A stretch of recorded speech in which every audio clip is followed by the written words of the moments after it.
Hello dear student, welcome to my YouTube channels. आशा करता हूँ आप लोग अच्छे होंगे। ठीक है, आज हम लोग क्वेश्चन करने जा रहे हैं। क्वेश्चन से पहले हम लोग कुछ टॉपिक्स के बारे में कुछ डिस्कस कर लेते हैं। उसके बारे में हम लोग समझने जा रहे हैं कि हम लोग अभी जो क्लास 9 का एसएससी बोर्ड का चैप्टर्स है कॉन्ग्रुएंस ऑफ ट्रायंगल यानी कॉन्ग्रुएंट ऑफ ट्रायंगल्स, इस पर हम लोग डिस्कस करने जा रहे हैं। ठीक है, इसी पर हम लोग कुछ क्वेश्चन करेंगे। ठीक है, और फिर इस पर हम लोग आगे बात करते हैं। कोई भी ट्रायंगल्स के बारे में तो आप जानते हैं कि एक ट्रायंगल्स होता है जिसका साइड 3 साइड्स होते हैं, एंगल्स 3 एंगल्स होते हैं और वर्टेक्स भी होता है, यानी कि कोई ट्रायंगल्स ए बी सी है। ठीक है, दूसरा ट्रायंगल्स यानी कि हम लोग जब कॉन्ग्रुएंट पढ़ते हैं तो उसका मतलब ये होता है कि दो ट्रायंगल्स का शेप और साइज बिल्कुल भी आइडेंटिकल्स होना चाहिए। यानी कि अगर पी क्यू आर का बात करें तो एंगल ए बी सी और एंगल पी क्यू आर अगर कॉन्ग्रुएंट है तो इसका शेप और साइज क्या होना चाहिए, आइडेंटिकल्स होना चाहिए। ठीक है, तब हम इसको क्या बोलते हैं, कॉन्ग्रुएंट बोलते हैं। ठीक है, कि दोनों का शेप और साइज सेम है, इसको कॉन्ग्रुएंट बोलेंगे। इसका मतलब ये है कि ए बी का साइड वो किसके साइड होना चाहिए, पी क्यू के। ए सी का साइड इक्वल होना चाहिए पी आर के। BC का साइड इक्वल होना चाहिए QR के। डेट्स मीन कि अगर हम ये बोलें कि साइड अगर हम इक्वल है यानी कि AB का साइड किसके इक्वल होना चाहिए, PQ के। AC का साइड किसके इक्वल होना चाहिए, PR के। और BC का साइड किसके इक्वल होना चाहिए, QR के। तो साइड अगर इक्वल है तो भी हम क्या बोल सकते हैं, ट्रायंगल्स ABC कॉन्ग्रुएंट है ट्रायंगल्स PQR के। दूसरा, अगर एंगल्स अगर इक्वल है यानी कि कॉरस्पॉन्डिंग अगर साइड इक्वल है तो हम ये बोल सकते हैं एंगल्स भी क्या होगा, इक्वल्स होगा। यानी कि एंगल ए किसके इक्वल होगा, एंगल पी के। एंगल बी किसके इक्वल होगा, एंगल क्यू के। और एंगल सी किसके इक्वल होगा, एंगल आर के। डियर स्टूडेंट, एंगल अगर सेम रहेगा तो angle A equal to angle P के, एंगल बी किसके इक्वल होगा, एंगल क्यू के। और एंगल सी किसके इक्वल होगा, एंगल आर के। तो भी हम क्या बोल देंगे, triangle A B C congruent है ट्रायंगल पी क्यू आर के। इस कॉन्ग्रुएंसी ट्रायंगल्स में 5 रूल ऐसे दिए गए हैं जिसको CPCT यानी कि CPCT से डिनोट करते हैं, यानी कॉरस्पॉन्डिंग पार्ट कॉन्ग्रुएंट ट्रायंगल्स। इसका मतलब ये हुआ यानी कि 5 रूल्स ऐसे हैं डियर स्टूडेंट जिसको अगर आप प्रूव कर देते हैं तो मतलब कोई भी ट्रायंगल्स कॉन्ग्रुएंट है। यानी 5 रूल क्या क्या है, साइड साइड साइड यानी SSS। दूसरा क्या है, साइड एंगल साइड। थर्ड क्या है, third is one angle side angle. Fourth क्या है, एंगल एंगल साइड।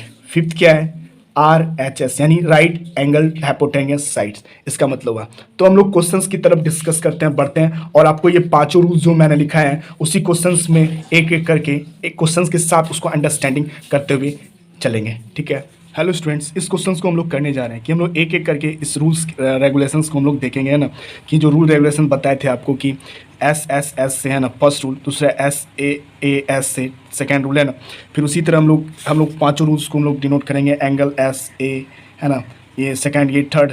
और फोर्थ हम लोग, है ना, AAS। और फिफ्थ हो गया RHS। ये 5 रूल्स है जिसको किसी भी ट्रायंगल्स को आप कॉन्ग्रुएंट कर सकते हैं। इस 5 रूल्स को हम लोग कुछ इसी सब क्वेश्चंस पे हम लोग डिस्कस करेंगे। ठीक है, पहले हम लोग क्वेश्चंस को लेते हैं और अच्छे तरीके से आप इस क्वेश्चंस को देखिए, है ना, और आप बनाने का भी कोशिश कीजिएगा। पहला जो ट्रायंगल्स है, ये ट्रायंगल्स क्या है कि पहला ट्रायंगल्स बोल रहा है ABC, है ना, ABC। इसका क्वेश्चंस का मतलब ये समझिए, in a triangle ABC and triangle DEF, इस दोनों ट्रायंगल्स में AB जो है वो DE के इक्वल है, BC जो है EF के इक्वल है, और एंगल B और एंगल E इक्वल है। यानी कि ये सारा चीज़ें हम लोगों को गिवन में दे रखा है, एंगल ABC। और दूसरा ट्रायंगल्स क्या दे रखा है, DEF। ठीक है, गिवन में ये था कि जो AB है, ये AB साइड है वो किसके इक्वल है, DE के। ठीक है, BC साइड जो ये BC साइड है वो किसके इक्वल है, EF के। ठीक है, और जो एंगल B है, ये एंगल B किसके इक्वल है, एंगल E के।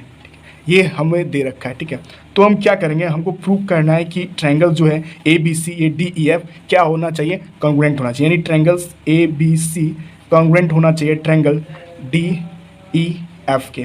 तो हम लोग कैसे करेंगे, टू प्रूफ, है ना। प्रूफ से हम लोग क्या करेंगे कि in triangles ABC and triangles DEF। दूसरा बात क्या है कि जो हमें दे रखा है कि AB किसके इक्वल है, DE के। ये क्या है, हमारा गिवन है। और दूसरा क्या है, BC किसके इक्वल है, EF के। ये भी हमारा क्या है, गिवन में है स्टूडेंट। और दूसरा बात क्या है कि एंगल जो है, एंगल B वो इक्वल है किसके इक्वल है, एंगल E के। ये भी हमारा क्या है, गिवन में है।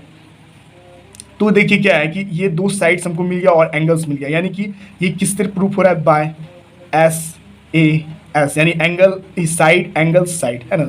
तो ये क्या है, कॉन्ग्रुएंट हो जाएगा ना। कॉन्ग्रुएंट लिख सकते हैं ना, ये भी लिख सकते हैं कॉन्ग्रुएंट। तो क्या है हमारा ट्रायंगल, क्या है, A B C congruent triangle D E F के, ठीक है, इस क्वेश्चन में, ठीक है। ये क्वेश्चन नेक्स्ट रूल जो था सीपीसीटी का, उसको हम लोग देखते हैं।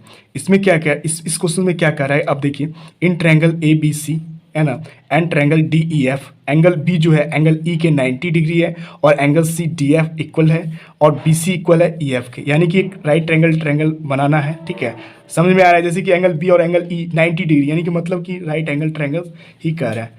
तो हम लोग एक राइट एंगल ट्रायंगल्स बनाते हैं ना, तो ये राइट एंगल ट्रायंगल्स में क्या बोल रहा है, एक ट्रायंगल क्या दिया है, ए बी सी, दूसरा क्या है डी ई एफ है। क्या बोल रहा है, एंगल बी 90 डिग्री है, एंगल बी 90 डिग्री है, एंगल ई भी क्या है हमारा 90 डिग्री, यानी राइट एंगल ट्रायंगल्स में 90 डिग्री होता है। तो दूसरा क्या बोल रहा है कि साइड क्या क्या इक्वल है, ए सी जो है वो इक्वल है किसके, डी एफ के, और जो बी सी है वो किसके इक्वल है, वो इक्वल है ई एफ के, ठीक है। तो आपको इस ट्रायंगल को कॉन्ग्रुएंट दिखाना है, ठीक है, इस ट्रायंगल को क्या दिखाना है, कॉन्ग्रुएंट, ठीक है। तो हम लोग क्या करेंगे, किस रूल्स एंड रेगुलेशंस का फॉलो करेंगे, तो अब इस वीडियो को देखिए ना। इन ट्रायंगल्स टू प्रूफ है ना, to proof in triangle A B C, वो किसके ट्रायंगल्स हैं, ट्रायंगल डी ई एफ के, ठीक है। अब देखिए क्या है कि एंगल जो है वो एंगल बी है, वो किसके इक्वल है, एंगल ई के, क्या है, ये 90 डिग्री है। उसको आपको मेंशन करना पड़ेगा क्या है, किस चीज़ के लिए, क्या एंगल, कितना एंगल दिया हुआ है, तो आप 90 डिग्री दिखा सकते हैं। दूसरा क्या बोल रहा है, ए सी इक्वल है किसके है, डी एफ के। तो ये क्या है, ए सी क्या है, ये हमारा हाइपोटेनियस है, ठीक है, हाइपो है ना, हाइपोटेनियस है ये हमारा, ठीक है, ये हाइपोटेनियस है। तो ये क्या है हमारा, ए सी हाइपोटेनियस। आपको पता है कि एक राइट एंगल ट्रायंगल में ये हाइपोटेनियस होता है, ये परपेंडिकुलर होता है, और ये बेस होता है, ठीक है, ये सारा मेंशन किया जाता है। तो आपको बताना पड़ेगा कि क्या है, हमारा हाइपोटेनियस है, ठीक है। दूसरा क्या है, बी सी इक्वल है किसके है, ई एफ के, ये क्या है, ये दिया हुआ है, गिवन है, ठीक है। तो हम क्या बोल सकते हैं, बाय ये बोल सकते हैं कि राइट है ना, तो आप आर एच एस से भी प्रूव कर सकते हैं। इसका मतलब क्या हुआ, राइट है ना, राइट एंगल है ना हाइपोटेन्यूस है ना, राइट एंगल हाइपोटेन्यूस साइड बोल सकते हैं, ठीक है। इसको हम लोग ये बोल सकते हैं कि इसको आप ऐसा भी लिख सकते हैं ना, पोस्टुलेट भी लिख सकते हैं, या कॉन्ग्रुएंट भी लिख सकते हैं ना, पोस्टुलेट भी लिख सकते हैं, या आप इसको कॉन्ग्रुएंट करके भी आप दिखा सकते हैं, ठीक है। आप इसको क्या कर सकते हैं, कॉन्ग्रुएंट भी लिख सकते हैं, ठीक है। अब क्या बोल सकते हैं कि ट्रायंगल जो है, triangle A B C and triangle D E F क्या है, आर कॉन्ग्रुएंट है ना, कॉन्ग्रुएंट है ना, कॉन्ग्रुएंट टू ईच अदर, ये भी आप लिख सकते हैं, ठीक है। तो क्या हो जाएगा, तो क्या हम बोल सकते हैं कि ट्रायंगल है ना ए बी सी कॉन्ग्रुएंट है ट्रायंगल डी ई एफ के, ठीक है। तो हेलो स्टूडेंट, ठीक है,